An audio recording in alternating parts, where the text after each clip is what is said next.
delete. I-multiply natin to dito sa para makakuha natin amount equals 650 times 10, enter. Ngayon ito kailangan nakaset din to, itong 10 pieces na to kailangan nakahiwalay ng column yung unit nya, kasi kung ito hindi nakahiwalay,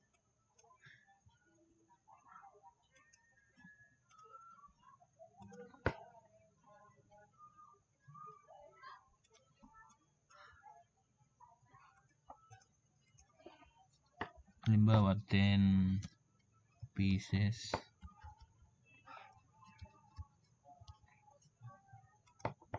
ayan, ala siyang value, hindi niya mai-multiply pag may ibang character na kasama, kailangan number lang siya, walang word.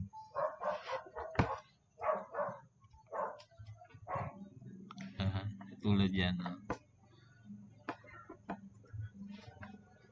Ngayon yung ito naman, kasi itong una natong nasa taas naka-format na siya lahat, idadrag na lang natin siyang pababa. Ayan, nakuha na natin lahat yung sagot ng lahat ng dapat i-multiply sa rows. Ngayon, format cells para magkaroon ng border.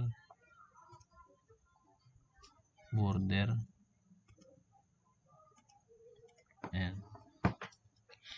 Ngayon, para ma-i-add natin lahat to, auto sum.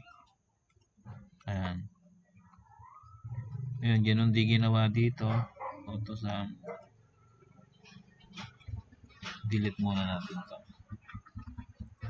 Ngayon, para makuha mo yung total materials cost, pwede mo rin naman siyang i-manual, pero mas mabilis dito sa i-manual mo siya sa calculator, i-enter mo lang din dito. Pero dito, pipindutin mo lang equals,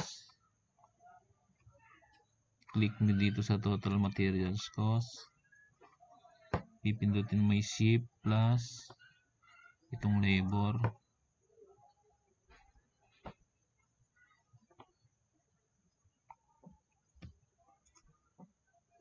yung materials cost isa ilalagay lang natin dito equals 179,785.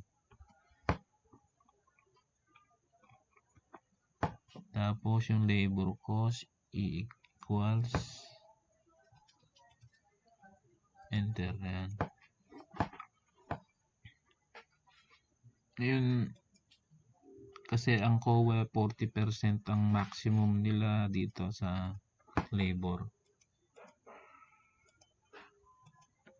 Para makuha ko yung niya, yung labor cost niya, ay sa bagay dito sa ano na to, naka ano kasi siya, naka per day, kaya ito na lang ikakopy mo. Pero halimbawang hindi siya nakaganyan, mag-enter ka ng equals shift times 0.4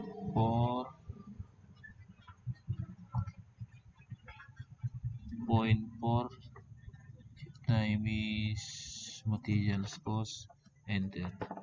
Ayan yung naging labor nya. Ngayon ang ginagawa ko dyan, hindi ko na sinasama minsan yung 14 puro whole number para maganda yung presentation nya, kailangan 00. Gagawin ko siyang 71,900. Ayan. Ito yung naging percent nya.